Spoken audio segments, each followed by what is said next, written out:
Fala pessoal, Shalom no coração, sejam todos muito bem-vindos ao nosso devocional.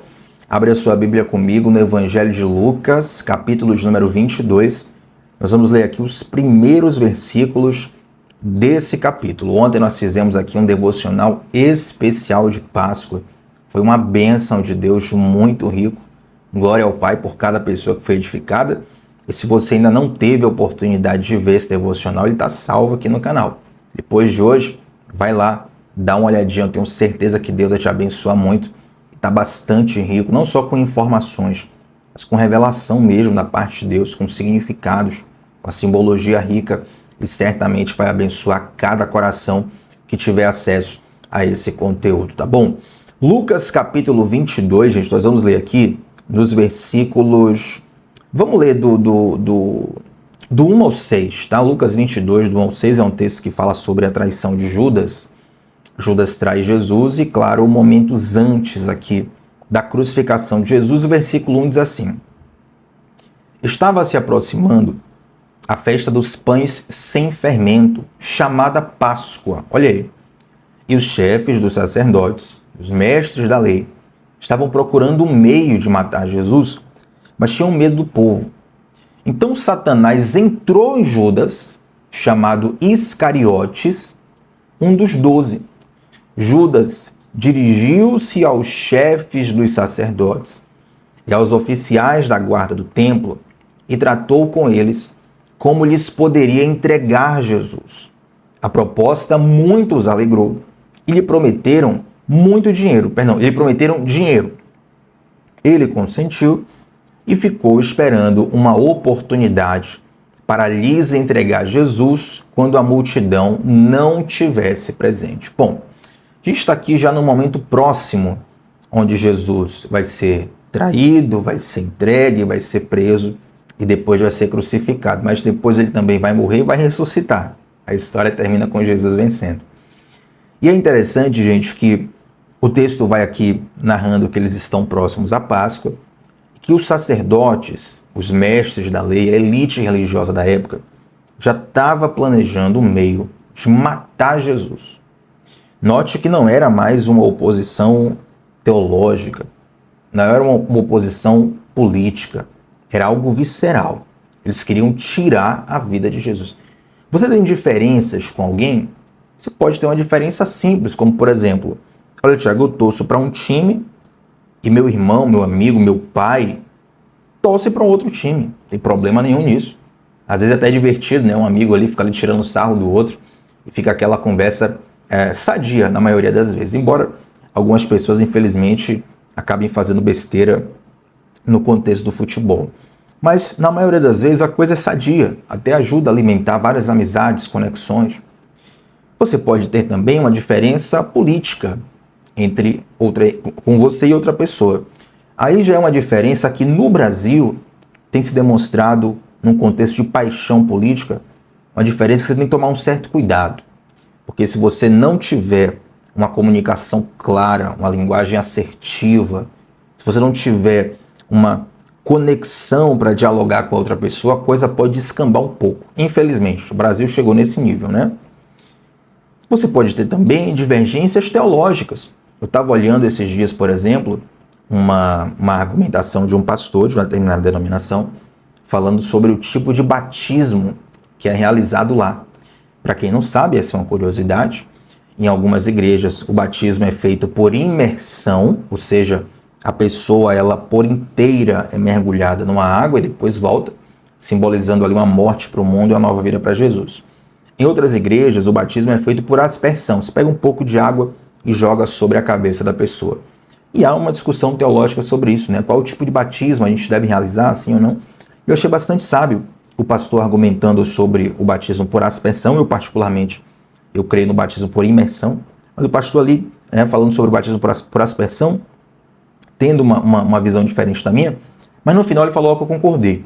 Eu estou com ele. Ele falou assim, olha, independente de ser por imersão, por aspersão, não adianta você se batizar e não ter uma transformação de vida. Aquilo ali é um símbolo que vai te levar para o céu, não é você ser mergulhado na água, é você ser tocado pelo Espírito Santo. Né? E de fato, existem várias diferenças teológicas, muitas delas, na qual você pode conviver tranquilamente com a pessoa, os dois vão para o mesmo céu, servem ao mesmo Deus, amam o mesmo Jesus. Mas às vezes tem algumas diferenças que vão para o nível tão carnal, tão profundo, que levam a gente a começar a matar a pessoa por dentro. Tiago, como assim matar a pessoa por dentro? A Bíblia fala assim, ó, aquele que odeia o seu irmão é um homicida no seu coração. Sabia disso? Não, Tiago, eu nunca levantei uma mão para poder matar ninguém. Claro, de acordo com a lei dos homens, você nunca o fez. Mas a Bíblia diz que aquele que odeia o seu irmão é um homicida no coração. Por que eu estou levantando essa lebre? Porque a elite religiosa, os chefes dos sacerdotes, os mestres da lei, eles conheciam a palavra de Deus, a Torá, os profetas. Eles conheciam todos os escritos bíblicos, todos os mandamentos, melhor do que eu, do que você, do que a população da época. Mas isso, infelizmente, não guardou o coração deles. E note que eles, além de ter esse ódio no coração, ainda eram covardes. Porque queriam matar Jesus, mas não matavam com medo da população se inflamar contra eles. Então eles estavam pensando em política, eles estavam pensando em teologia, eles estavam pensando em posicionamento social, estavam pensando em tudo, menos em Deus. E dentro disso tudo, tinha um cara que estava muito próximo a Jesus. Um cara que andava com Jesus. Um cara que era um dos 12 discípulos mais íntimos de Jesus. Jesus tinha vários discípulos. Uma multidão seguia Jesus. Por exemplo, a Bíblia vai dizer que em determinado momento, Jesus manda 70 desses discípulos irem pelas aldeias pregando, curando enfermos, expulsando demônios. A gente não tem o nome desses 70. A gente fica aqui com os 12. Tem um outro nome que escapa à Bíblia, na tradição bíblica, na tradição da igreja também. Mas os 12 são os principais. São aqueles que, inclusive, aparecem num dos momentos mais íntimos de Jesus, que é a última ceia. O momento onde Judas, finalmente, ele toma a atitude ali de trair Jesus. Judas conhecia Jesus. Judas andava com Jesus. Judas curava enfermo com Jesus. Judas expulsava demônio com Jesus. Judas assistiu todas as pregações de Jesus e teve acesso a todos os ensinamentos íntimos de Jesus. Quando você vai, por exemplo, lá para o final do Evangelho de João, João vai dizer assim, ó, isso aqui é o que deu para caber nesse livro. Porque se fosse contar tudo que o mestre fez, tudo que ele falou, tudo que ele ensinou, não ia caber nos livros desse mundo. Então tem muita coisa que Jesus ensinou que não chegou a ser escrita, registrada para a gente. Mas que os discípulos que ali estavam com Jesus, né? Não tinha uma live no YouTube, não tinha uma live no Instagram, não tinha um Kindle, um livro de um e-book digital, não tinha um podcast. Eles estavam ali presencialmente recebendo aqueles ensinamentos, aquelas revelações, aquelas intimidades de Jesus. Mas uma coisa é você estar próximo de Jesus. Outra coisa é você estar conectado com Jesus. Essa é uma grande ministração que nós precisamos trazer para o nosso coração todos os dias. Será que eu estou próximo de Jesus? Ou será que eu estou conectado com Jesus? Porque dos 12 discípulos, por exemplo, todos os 12 estavam perto de Jesus, estavam próximos de Jesus, estavam colados em Jesus. Mas apenas 11 estavam conectados com Jesus. E Judas começa a perder essa conexão no coração dele. Sabe quando? Quando ele começa a se frustrar com as expectativas que ele tinha sobre Jesus. E aqui eu preciso que você tenha muito cuidado e abra o seu coração. Judas, segundo a boa teologia, segundo a tradição, segundo a história, tinha um coração revolucionário. Muito provavelmente, Judas fazia parte de um grupo chamado os Essênios. E esse grupo chamado os Essênios era um grupo que buscava limpar o povo de Israel da influência grega da época, da influência helenística da época. Eles eram, digamos assim, um pouco mais radicais, um pouco mais puritanos. E eles eram um pouco separatistas, por assim dizer. Eles, digamos, vamos colocar no português correto, mais fácil para você entender, eles pareciam mais crentes do que os outros. Mas não só pareciam, muitos deles, de fato, buscavam seguir a lei o mais exato que conseguiam. Muitos deles dedicavam toda a sua vida a Deus de verdade, com todo o seu coração. E provavelmente muitos deles foram pessoas exemplares. Mas Judas, que fazia parte desse grupo, que inclusive muitos deles se afastaram, dos centros para poder viver sem a contaminação helenística, a contaminação grega, Judas ele tinha uma historinha no seu coração, ele tinha uma narrativa no seu coração. E a narrativa de Judas era muito influenciada por um período que é pouco falado na Bíblia protestante, por assim dizer, e é pouco falado nas igrejas, porque é um período que a Bíblia chama não, mas a gente chama de silêncio profético, né? Se você tem, eu estou sem uma Bíblia antiga aqui agora, mas se você pegar uma Bíblia antiga, as mais atuais nem sempre tem. Se você pegar uma Bíblia antiga, você vai ver que entre o Antigo Testamento e o Novo Testamento tem algumas páginas em branco.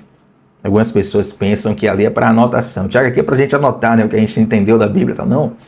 Aquelas páginas em branco representam um período de silêncio profético.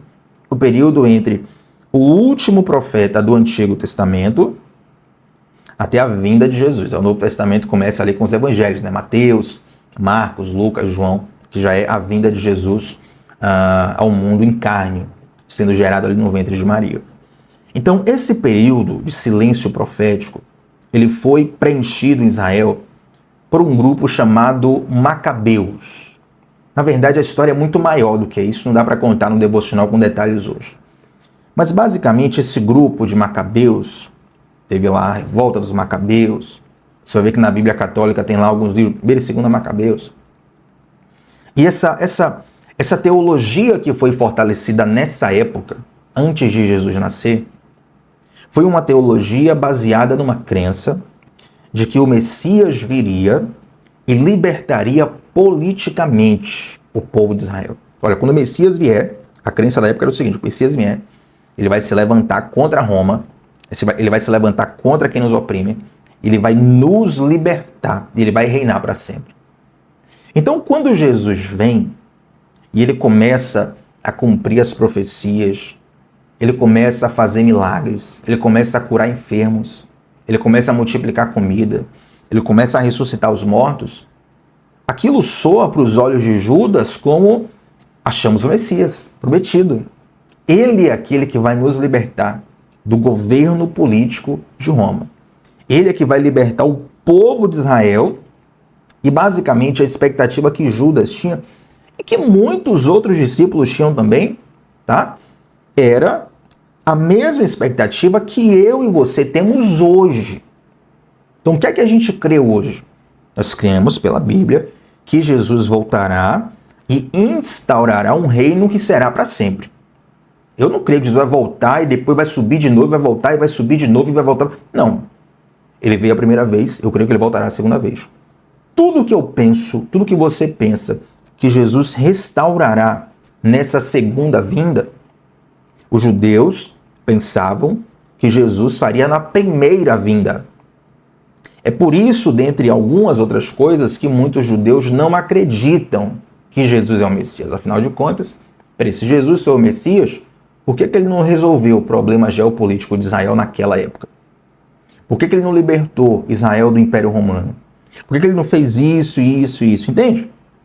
Então, quando Jesus vai operando alguns milagres, eu quero te trazer aqui a ótica de quem estava naquele tempo. Principalmente a ótica de um cara como Judas.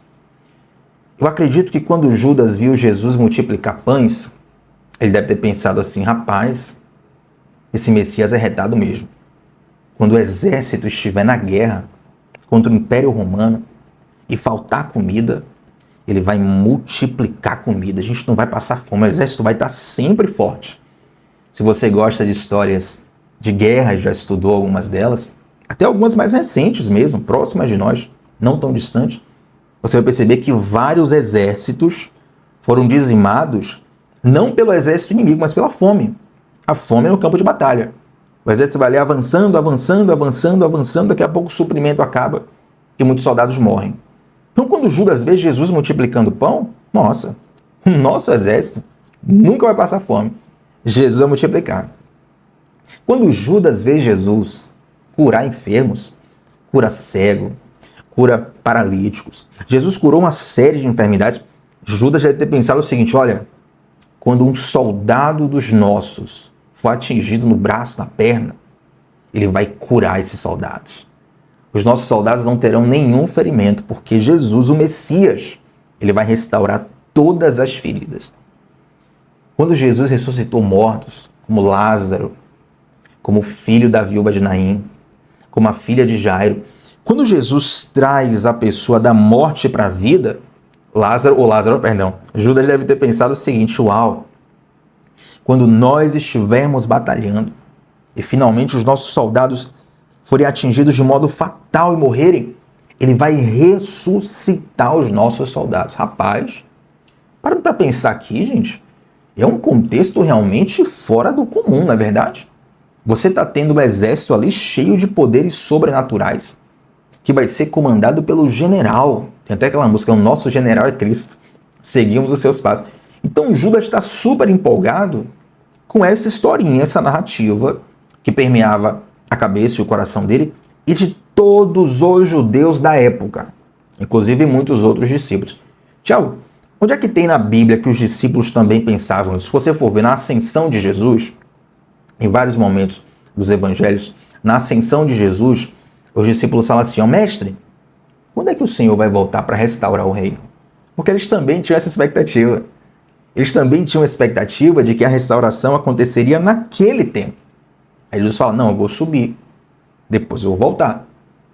Então Judas ele vai ali desenvolvendo um pensamento de que Jesus está cumprindo a narrativa pessoal dele. Mas chega um determinado momento onde Jesus vai preparando os discípulos para a sua morte. Ele vai falando meio que em parábolas, né? Ele fala assim: olha, destruam esse templo, em 3 dias eu reconstruirei. Ele estava falando dele mesmo. Ele vai falando a convir que o Filho do Homem seja entregue na mão dos homens. Ele vai falando: quem quiser vir após mim, negue-se a si mesmo, tome sua cruz e siga-me. Ele vai falando cada vez mais abertamente, dizendo: é chegada a hora do Filho do Homem ser entregue. O Filho do Homem vai morrer. Assim, assim, assim, assim, assim, assim. E de repente parece que Judas percebe que, poxa, Jesus não vai levantar a revolução. Jesus não vai libertar politicamente. Quando Jesus entra em Jerusalém, gente, na semana, né, que acontece todas essas coisas, inclusive falei com detalhes isso ontem lá no devocional especial de Páscoa, quando Jesus entra em Jerusalém com toda aquela pompa, aquela talvez é a cena mais parecida com a expectativa que os judeus tinham de levantar Jesus como o rei dos judeus. Vai dar uma olhada lá no texto da multiplicação dos pães. A Bíblia fala que Jesus mandou os discípulos irem embora logo, porque as pessoas começaram a gritar: você é o rei dos judeus, você é o rei dos judeus. E Jesus queria proteger o coração dos discípulos contra aquilo. Ele não queria que aquilo inflamasse o coração dos discípulos. Quando Jesus entra em Jerusalém, no jumentinho, e as pessoas estão gritando: hosana nas alturas, hosana nas alturas. Gente, na verdade, o povo, ele não está celebrando dizendo assim: olha que homem maravilhoso em cima do jumentinho. Não, aquele grito é o seguinte: hosana, salva-nos, salva-nos, faça alguma coisa. É você chegar para Jesus e dizer assim: Jesus, faça alguma coisa. Nos livre, nos liberte. Se você é o Messias mesmo, levante um exército, nós estamos contigo. Nós precisamos do seu sinal. Nós vamos lutar contra todo mundo. E de repente a coisa vai murchando, até que Judas percebe que na verdade Jesus não iria levantar revolução nenhuma. Qual foi a grande questão? É que a narrativa de Jesus não se encaixou na narrativa de Judas. E isso causou nele uma grande frustração. E, meus irmãos, esse é um ponto que nós precisamos meditar com muito carinho. Porque, na grande maioria das vezes, 99,9999, dízima periódica, sabe? Para não dizer 100%, para ser, né, humilde aqui, não dizer 100%. 99,9999%. Os planos de Deus não batem com os nossos. Na grande maioria das vezes, para não dizer todas as vezes, os planos de Deus não batem com os nossos. Pode ser que bata uma coisinha ou outra, entendeu? Talvez você diga assim, Thiago, desde pequeno eu sempre soube que eu ia ser isso, já sentia no coração tal e tal coisa. Mas a jornada sempre traz muitos elementos que você não esperava. Sempre traz situações que você não esperava, até porque a gente não sabe do futuro. As coisas são desconhecidas para nós. E qual é o problema? É quando essa narrativa pessoal nossa, ela está entronizada no nosso coração, a ponto da gente rejeitar os planos de Deus. Quantas vezes, eu vou te perguntar aqui, seja honesto, seja honesta consigo mesmo. Não precisa colocar nos comentários, não precisa colocar no chat, para você. Quantas vezes você já se viu frustrado e triste porque os planos de Deus não saíram de acordo com a sua expectativa? Porque os planos de Deus não saíram de acordo com o seu tempo. Porque os planos de Deus não saíram de acordo com a sua forma. Guarde o seu coração, porque esse momento é o momento onde você está mais próximo de trair Jesus. Inclusive, alguns teólogos bastante respeitados, eles vão dizer o seguinte, olha, quando Judas ele traz Jesus, a ideia de Judas, na verdade, era colocar Jesus contra a parede a fim de que ele levantasse uma revolução. Alguns teólogos dizem, Tiago, a Bíblia diz isso? Não, a Bíblia não diz. Isso aqui é teologia. Alguns teólogos vão mostrar com bastante argumento e não dá para falar tudo aqui no devocional agora. Mas tem várias linhas teológicas que vão nesse sentido, de que quando Judas trai Jesus, ele na verdade quer colocar Jesus contra a parede. Como assim, Tiago, contra a parede? Ele trai Jesus, porque, segundo essa teologia, tá, gente? Porque Jesus sendo traído e preso, ele finalmente seria obrigado a levantar uma revolução. Entende? Ele meio que cria um problema ali para Jesus finalmente se levantar, se rebelar e aí começar a grande revolução. Mas na verdade, gente, a Bíblia fala que Satanás entrou no coração de Judas. E quando o Satanás entra no nosso coração, sabe quando é? Quando a gente, primeiro, se frustra com Deus, se chateia com Deus porque Deus não seguiu nossa vontade, e aí a gente não trata, sabe o quê? A raiz de amargura que entra no coração. Muito cuidado com a raiz de amargura, porque toda raiz, se ela não for arrancada, ela vai crescer. Se ela crescer, ela vai dar fruto. E às vezes, a gente encontra o nosso coração bloqueado para as coisas de Deus, porque não foi do nosso jeito. Eu sinto a presença de Deus aqui nesse lugar.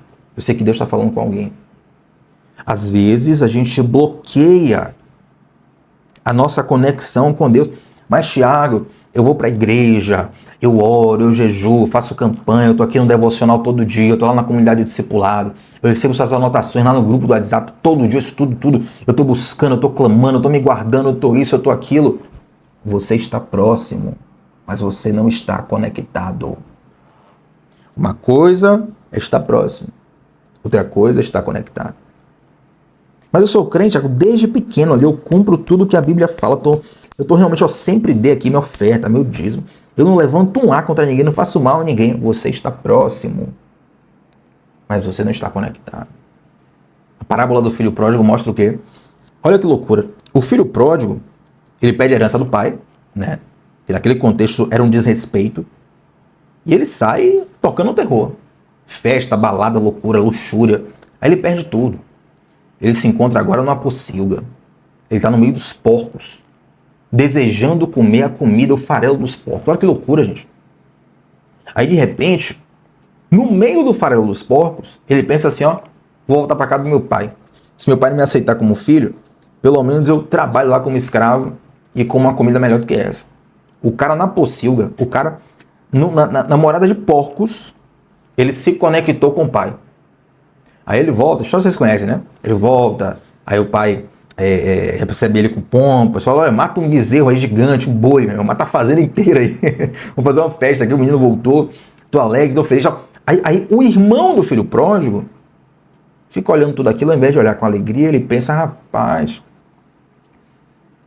esse cara pediu a herança, desrespeitou meu pai, saiu, foi embora.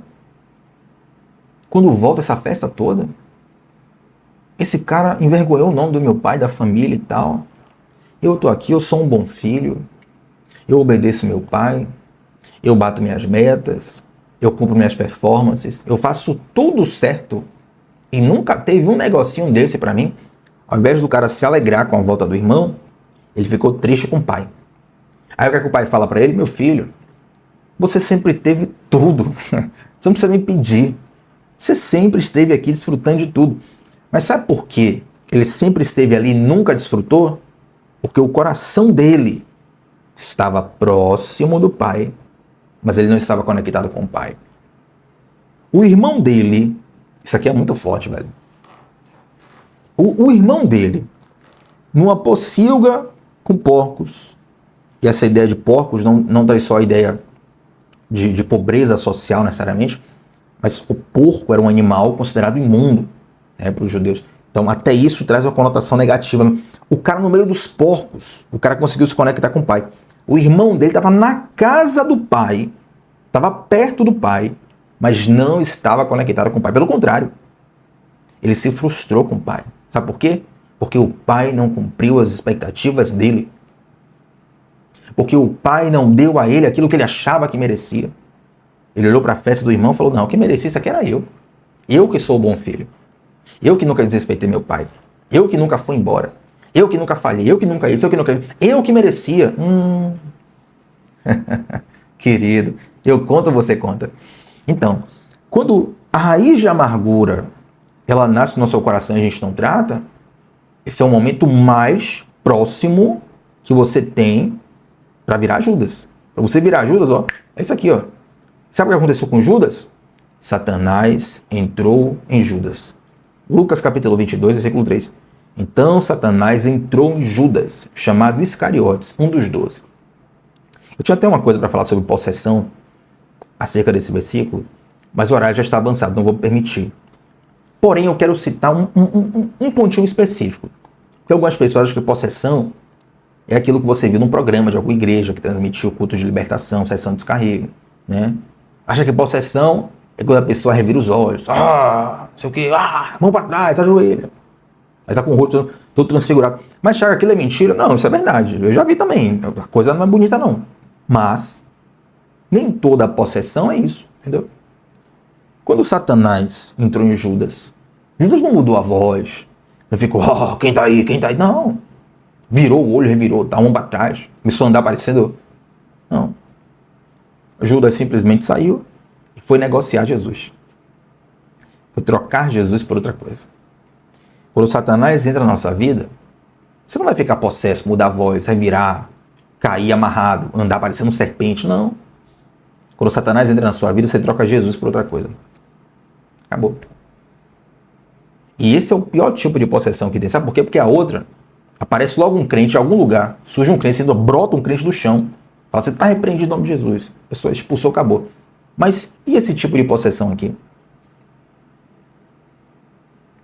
Que parece que você está nas plenas faculdades, que parece que você está nas plenas condições, está falando, está negociando, está conversando, está fechando um contrato.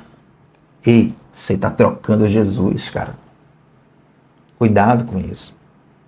E aí Judas, ele troca Jesus por dinheiro, ele negocia ali uma trama, uma traição, a história vocês conhecem, né?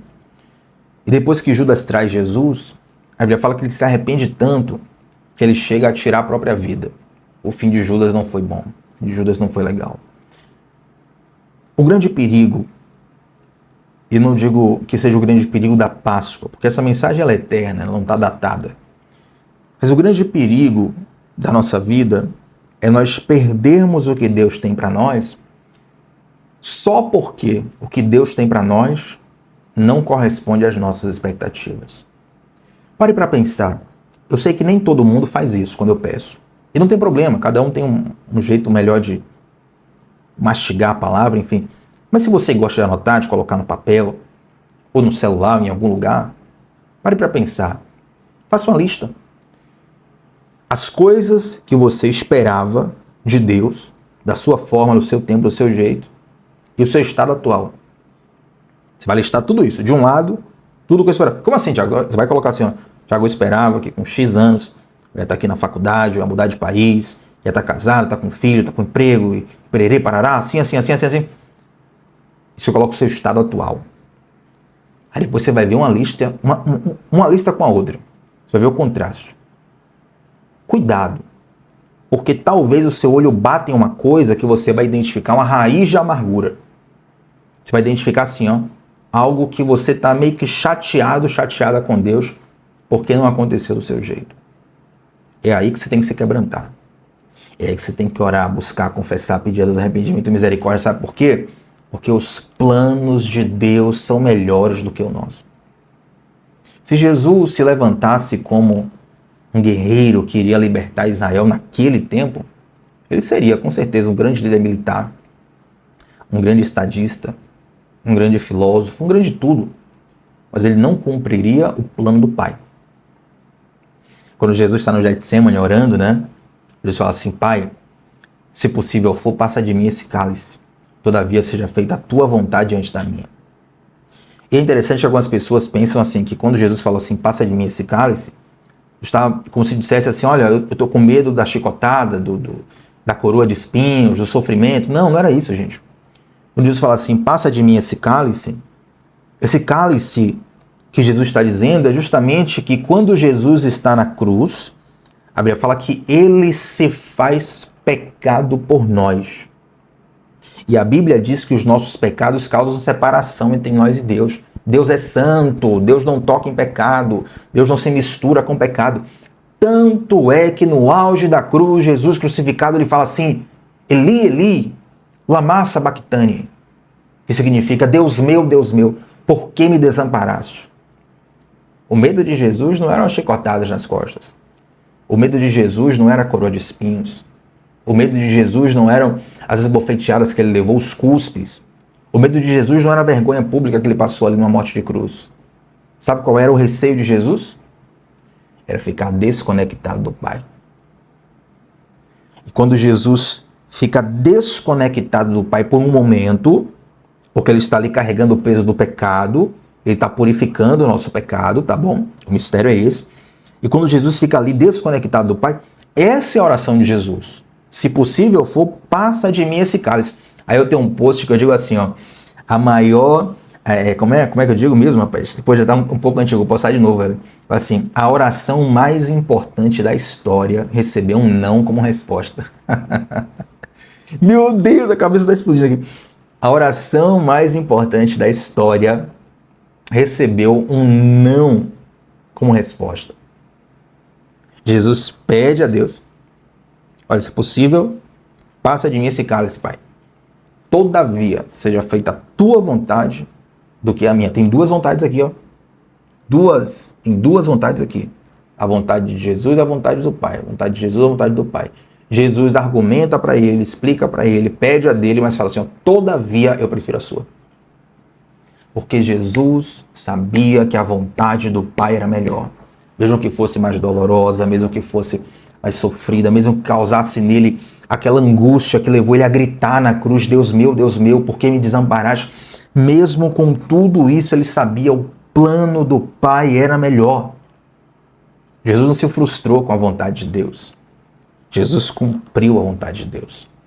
Mesmo que essa vontade, para ele, não fosse saborosa, não fosse prazerosa, não fosse uma coisa, olha, um carnaval aqui, um frevo, festa, alegria, não. Tristeza, dor, separação, angústia, solidão. Cuidado, para que a nossa narrativa e as nossas expectativas não nos roube da vontade de Deus. Você recebe essa palavra hoje? Eu quero orar com você para fechar esse devocional. Olha, essa palavra de hoje, Deus vai alcançar, né? Os que tem que ser alcançado. Que o Senhor Deus fale profundamente aos corações. Eu quero orar com você nesse momento para a gente fechar o nosso devocional. E antes de orar, quero convidar você que está aqui pela primeira vez a se inscrever no nosso canal e a estar conosco, gente, de segunda a sexta, sem falta, sempre começando o dia mergulhando na palavra de Deus. E você está aqui, deixa um like nesse vídeo. Seu like é muito importante para essa mensagem chegar para mais pessoas ainda. Vamos orar? Senhor Deus, muito obrigado, Pai, por Tua palavra, muito obrigado por Tua direção, Teu favor. Muito obrigado porque os Teus planos são melhores do que o nosso. Meu Deus, eu te peço para que Se há raiz de amargura em nosso coração, que o Senhor venha nos mostrar, nos fazer identificar, para que nós não sejamos um Judas, frustrado porque as coisas não saíram de acordo com a nossa narrativa, com a nossa expectativa. Senhor, cumpre sobre nós a tua vontade. É a tua e não a nossa que é boa. É a tua e não a nossa que é agradável. É a tua vontade e não a nossa que é perfeita. Senhor, eu quero te pedir que essa palavra seja um óleo, um bálsamo de cura a cada ouvido e coração que esteja recebendo ela e orando comigo nesse momento. Em nome de Jesus. Amém. Gente, antes de sair daqui, esqueci de falar. No comentário fixado tem um link do nosso grupo de devocionais, onde eu te envio todos os dias o link do devocional 10 minutinhos antes e também as anotações do devocional. Isso te ajuda, tem ajudado muita gente a se manter constante diariamente aqui nos devocionais. Então, se você ainda não entrou no nosso grupo de WhatsApp, vem com a gente que vai ser um presente de Deus para a sua vida. Comunidade do Discipulado Bíblico, tem novidade chegando. Vem para cá estudar a palavra de Deus com profundidade. É lá na comunidade do Discipulado que a gente faz isso. E se você não entrou ainda, tá perdendo. Vem para cá porque muita gente tem sido abençoada por ela também. Tá bom, gente? Tamo junto sempre, segunda a sexta, 7h30 da manhã, sempre começando o dia mergulhando na palavra de Deus. Shalom no coração, até a próxima. Tchau, tchau.